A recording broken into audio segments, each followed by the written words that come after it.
ഓം ശാന്തി 30/9/2025 പ്രഭാതമുരളി മധുബൻ. മധുരമായ കുട്ടികളെ, ബാബ വന്നിരിക്കുന്നത് എല്ലാവരുടെയും ദുഃഖം ഹരിച്ച് സുഖം നൽകുന്നതിനായാണ്. അതുകൊണ്ട് നിങ്ങൾ ദുഃഖഹർത്താവിന്റെ കുട്ടികൾ ആർക്കും തന്നെ ദുഃഖം നൽകാൻ പാടില്ല. ചോദ്യം: ഉയർന്ന പദവി നേടുന്ന കുട്ടികളുടെ മുഖ്യ അടയാളങ്ങൾ എന്തെല്ലാമാണ്? ഉത്തരം: 1. അവർ സദാ ശ്രീമത് പ്രകാരം മുന്നേറും. 2. ഒരിക്കലും പ്രയത്നിക്കേണ്ടി വരില്ല. 3. സ്വയം സമയത്തിന് തന്നെ രാജതിലകം നൽകുന്നതിന് വേണ്ടി പഠിച്ച് മുന്നോട്ട് കുതിക്കും. 4. സ്വയത്തെ ഒരിക്കലും നഷ്ടത്തിലേക്ക് കൊണ്ടുവരില്ല. 5. സർവരെ പ്രതിയും ദയാമനസ്കരും മംഗളകാരിയുമായിരിക്കും. അവർക്ക് സേവനത്തോട് വളരെയധികം താൽപര്യമുണ്ടാകും. ഒരു തുച്ഛമായ കർമ്മവും ചെയ്യില്ല. കലഹിക്കുകയോ ബഹളം വയ്ക്കുകയോ ചെയ്യില്ല. ഗീതം: നിങ്ങൾ രാത്രി ഉറങ്ങിച്ചിലവഴിച്ചു. ഓം ശാന്തി. ആത്മീയ കുട്ടികൾ ആത്മീയ അച്ഛന്റെ മുന്നിലാണ് ഇരിക്കുന്നത്. ഇപ്പോൾ ഈ ഭാഷയെ നിങ്ങൾ കുട്ടികൾക്ക് മാത്രമേ മനസ്സിലാക്കുവാൻ സാധിക്കൂ. പുതിയവർക്കാർക്കും മനസ്സിലാക്കാൻ സാധിക്കില്ല. അല്ലയോ ആത്മീയ കുട്ടികളെ എന്ന് മറ്റാർക്കും പറയാൻ കഴിയില്ല. ആർക്കും ഇങ്ങനെ വിളിക്കാൻ പോലും സാധിക്കില്ല. നിങ്ങൾക്കറിയാം, നമ്മൾ ആത്മീയ അച്ഛന്റെ മുന്നിലാണ് ഇരിക്കുന്നത്. ഈ അച്ഛനെ ആർക്കും തന്നെ യഥാർത്ഥ രീതിയിൽ അറിയില്ല. പരസ്പരം ഭായി ഭായി എന്ന് മനസ്സിലാക്കുന്നുണ്ടെങ്കിലും നമ്മൾ എല്ലാവരും ആത്മാക്കളാണ്. അച്ഛൻ ഒന്നാണെന്ന് അറിയാമെങ്കിലും ആരും യഥാർത്ഥ രീതിയിൽ മനസ്സിലാക്കുന്നില്ല. സന്മുഖത്ത് വന്ന് കേൾക്കാതെ ആരും മനസ്സിലാക്കില്ല. നിങ്ങളും ബാബയുടെ സന്മുഖത്തേക്ക് വന്നപ്പോഴല്ലേ എല്ലാം മനസ്സിലായത്. നിങ്ങൾ ബ്രാഹ്മണിമാരാണ്. നിങ്ങളുടെ ഉപനാമം തന്നെ ബ്രഹ്മവംശി ബ്രഹ്മകുമാർ കുമാരിമാർ എന്നാണ്. എല്ലാവരും ശിവന്റെ ആത്മാക്കൾ തന്നെയാണ്. പക്ഷെ നിങ്ങളെ ശിവകുമാർ ശിവകുമാരി എന്ന് പറയുന്നില്ല. ഈ വാക്കുകൾ തെറ്റാണ്. കുമാരനുണ്ടെങ്കിൽ കുമാരിയും ഉണ്ടാകും. പക്ഷെ എല്ലാവരും ശിവന്റെ ആത്മാക്കളാണ്. മനുഷ്യന്റെ കുട്ടികളാകുമ്പോഴാണ് കുമാർ കുമാരി എന്ന് പറയുന്നത്. ശിവന്റെ കുട്ടികൾ നിരാകാരി ആത്മാക്കളാണ്. മൂലവതനത്തിൽ ആത്മാക്കളാണ് വസിക്കുന്നത്. അവരെയാണ് സാളിഗ്രാമങ്ങളെന്നും പറയുന്നത്.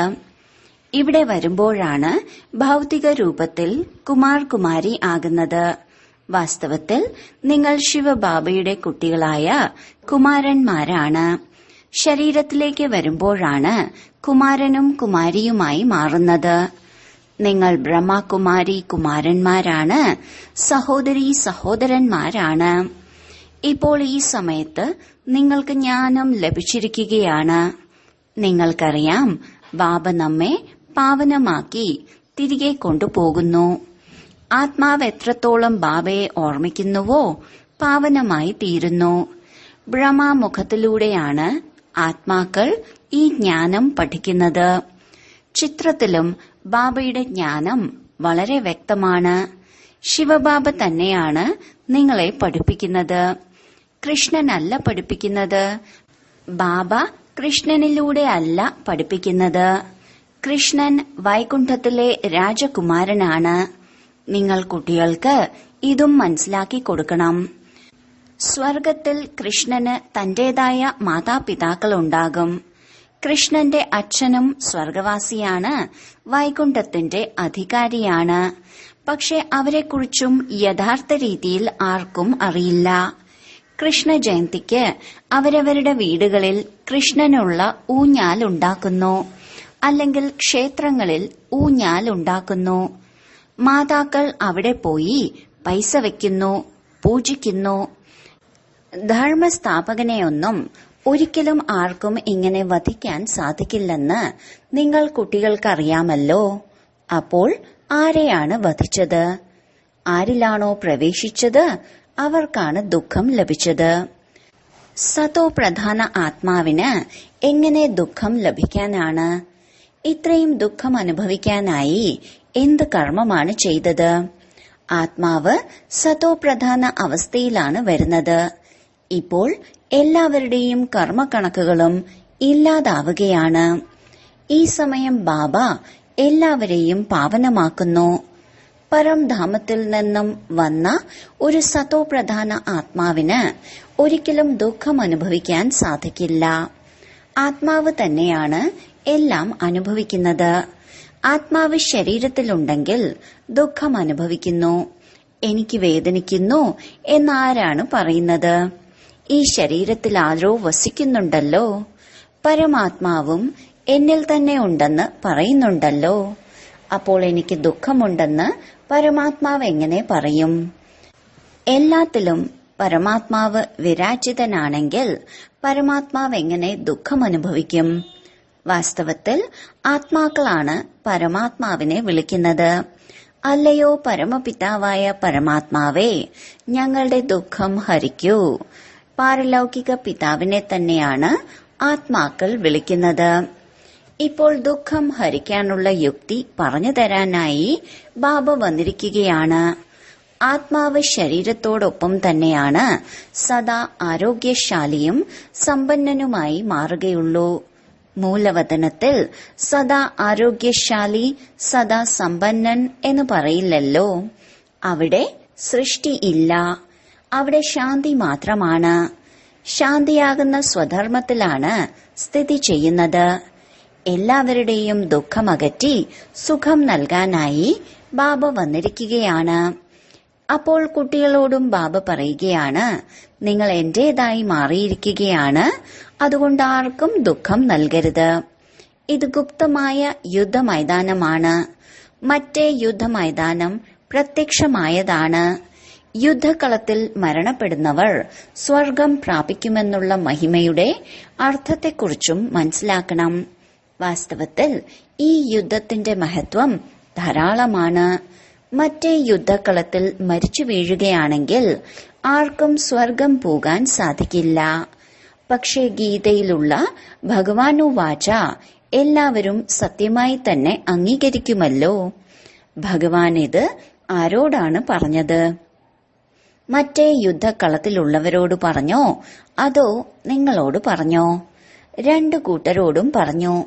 സ്വയം ആത്മാവാണെന്ന് മനസ്സിലാക്കി ബാബയെ ഓർമ്മിക്കൂ എന്നവർക്കും നിങ്ങൾ പറഞ്ഞു കൊടുക്കണം. ഈ സേവനവും നിങ്ങൾ ചെയ്യണം. നിങ്ങൾ സ്വർഗത്തിലേക്ക് പോകാൻ ആഗ്രഹിക്കുന്നുവെങ്കിൽ പുരുഷാർത്ഥം ചെയ്യണം. മറ്റേ യുദ്ധത്തിൽ എല്ലാ ധർമ്മത്തിലുള്ളവരുമുണ്ടല്ലോ.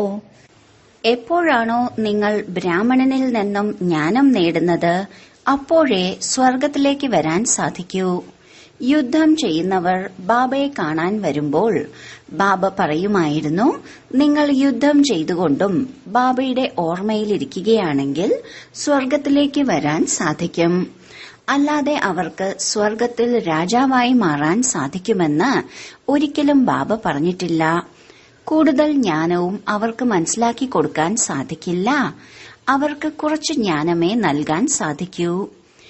യുദ്ധത്തിലേക്ക് പോകുന്നതിന് മുൻപ് തന്റെ ഇഷ്ടദേവതയെ തീർച്ചയായും ഓർമ്മിക്കാറുണ്ട്. സിഖ് ധർമ്മത്തിലുള്ളവരാണെങ്കിൽ ഗുരു ഗോവിന്ദ് ജയിക്കട്ടെ എന്ന് തീർച്ചയായും പറയുന്നു. സ്വയം ആത്മാവാണെന്ന് മനസ്സിലാക്കി പരമാത്മാവിനെ ഓർമ്മിക്കുന്നവർ ആരുമുണ്ടാകില്ല. ബാക്കി ആർക്കാണോ ബാബയുടെ പരിചയം ലഭിച്ചത് അവർ സ്വർഗത്തിലേക്ക് വരുന്നു.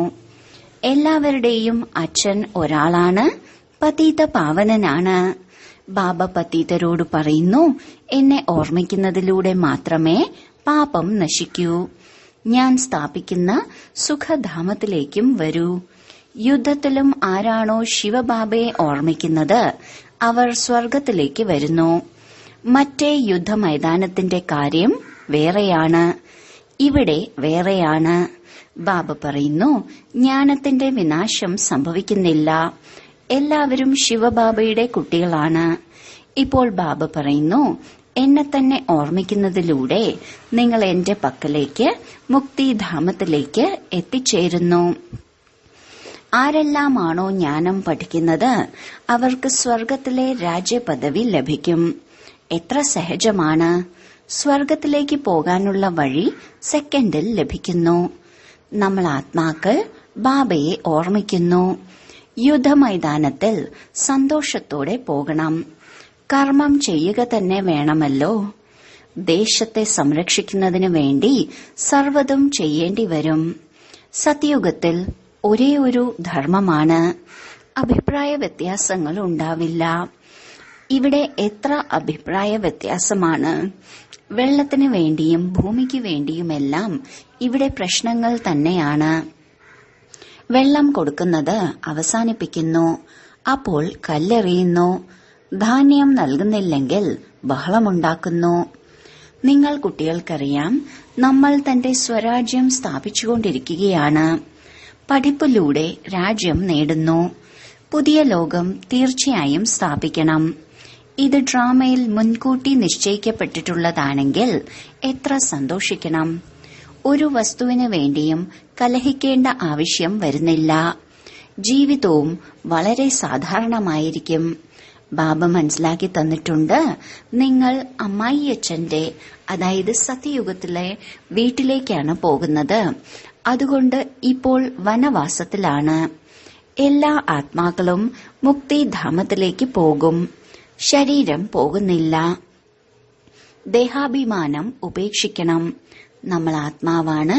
84 ജന്മം ഇപ്പോൾ പൂർത്തിയാക്കുകയാണ്. ആരെല്ലാമാണോ ഭാരതവാസികൾ അവരോട് പറയൂ, ഭാരതം സ്വർഗമായിരുന്നു. ഇപ്പോൾ കലിയുഗി നരകമാണ്. കലിയുഗത്തിൽ അനേക ധർമ്മമാണ് ഉള്ളത്. സത്യയുഗത്തിൽ ഒരേ ഒരു ധർമ്മം മാത്രമേ ഉണ്ടായിരുന്നുള്ളൂ. ഇനി ഭാരതത്തിന് വീണ്ടും സ്വർഗമായി തീരണം. ഭഗവാൻ വരുമെന്നും മനസ്സിലാക്കുന്നുണ്ട്. ഇനി മുന്നോട്ടു പോകവേ ഭാവി പ്രവചനങ്ങളും കേൾക്കാം. വായുമണ്ഡലവും അതനുസരിച്ചായിരിക്കും. ബാബ എല്ലാവർക്കുമായി മനസ്സിലാക്കി തരികയാണ്. എല്ലാവർക്കും അവകാശമുണ്ട്. ബാബ പറയുന്നു, ഞാൻ വന്നിരിക്കുകയാണ്. എല്ലാവരോടുമായി പറയുകയാണ്, എന്നെ ഓർമ്മിക്കൂ, എന്നാൽ വികർമ്മം നശിക്കും. മനുഷ്യർ ഇപ്പോൾ മനസ്സിലാക്കുന്നു, യുദ്ധം എപ്പോഴും സംഭവിക്കാം. നാളെ വേണമെങ്കിലും സംഭവിക്കാം. യുദ്ധത്തിന് ശക്തി പ്രാപിക്കുന്നതിൽ സമയമെടുക്കില്ല.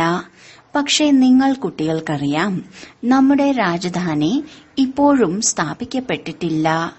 അപ്പോൾ എങ്ങനെ വിനാശമുണ്ടാകാനാണ്? 4 വശവും ബാബയുടെ സന്ദേശം നൽകിയിട്ടില്ലല്ലോ.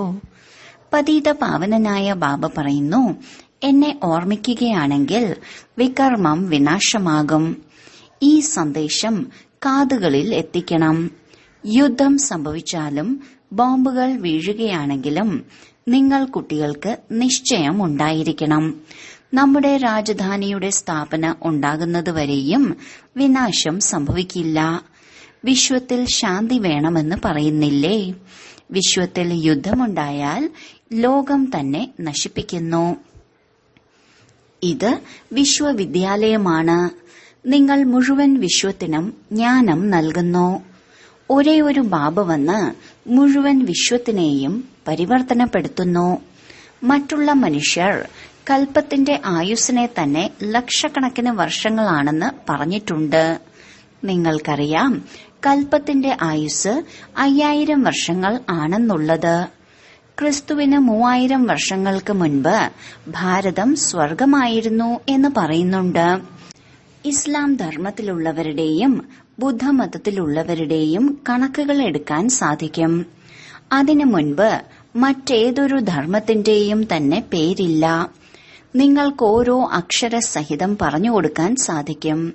അപ്പോൾ എത്ര ലഹരി ഉണ്ടായിരിക്കണം! ഇതിൽ യുദ്ധത്തിന്റെ കാര്യമൊന്നുമില്ല.